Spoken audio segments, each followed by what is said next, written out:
At sa pagmamahal na sa amin ay ibinigay. Salamat sa ating Ama pagkat kayo ang nilagay sa iglesia upang kami ay pangunahan at hikayatin na sa ating Diyos ay magpakatapat. Wala pong sawa, palaging iniisip nyo kami.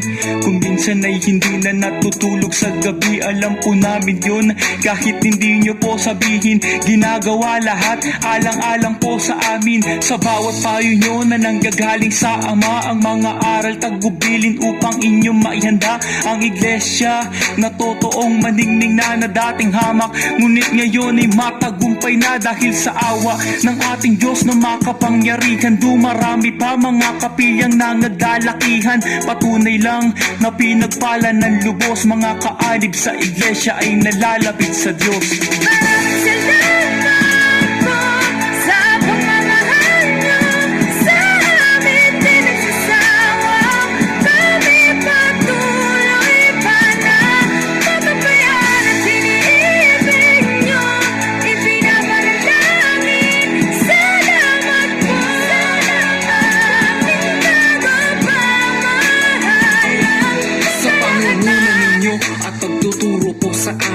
Na siyang makabubuti po sa kaligtasan namin ay maraming tagpong mayroong panganib sa daan. Dinadalaw pa rin pagkat inyong kinakasapikan na tunguhin ang kapatid dun sa iba yung dagat. Ligtas yung sinasapit, marami pong salamat sapagkat sa kabila ng kabi-kabilang banta, maging ang pagod gutom ay hindi ninyo iniinda. Wala pong oras na sinasayang bawat pagtupad, kami ay pangunahan, yun lamang ang tanging nyong hangad. Ito'y patunay na labis-labis ang pagmamahal. Gusto ninyong kami ay maligtas at makatagal sa bawat araw na lumilipas po ng mabilis. Mananatili kami sa kawan, di na aalis. Ipaglalaban pananampalatayang natamo. Pagdating ni Kristo haharap kaming kasama nyo.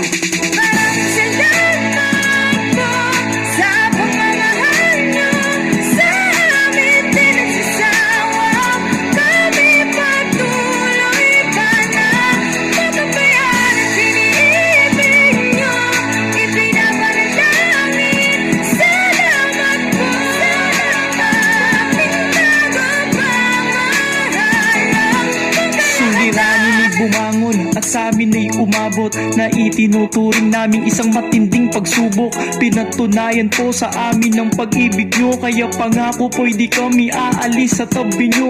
Ka Eduardo, marami pong salamat sa inyo pagkat sa gitna ng lahat kami po ang pinili nyo at sinisinop nyo upang kami ay mapangunahan. Kami ay susunod at hindi lalaban. Magpapasakop po at puspusan na susunod upang sa ating amay lubusan ng makalugod. Sa panawagan nyo kami ay lagi po natutugon. Gusto naming maligtas sa araw ng paghuhukom. At nung sinabi nyong ang buhay nyo'y ilalaan sa amin, mamamatay na muna bago kami pinsalain. Hindi kami papayag na mangyari po iyon. Kami sa panig nyo, kayo ay aming ipagtatanggol sa panalangin. Kayo ay lagi naming isinasama.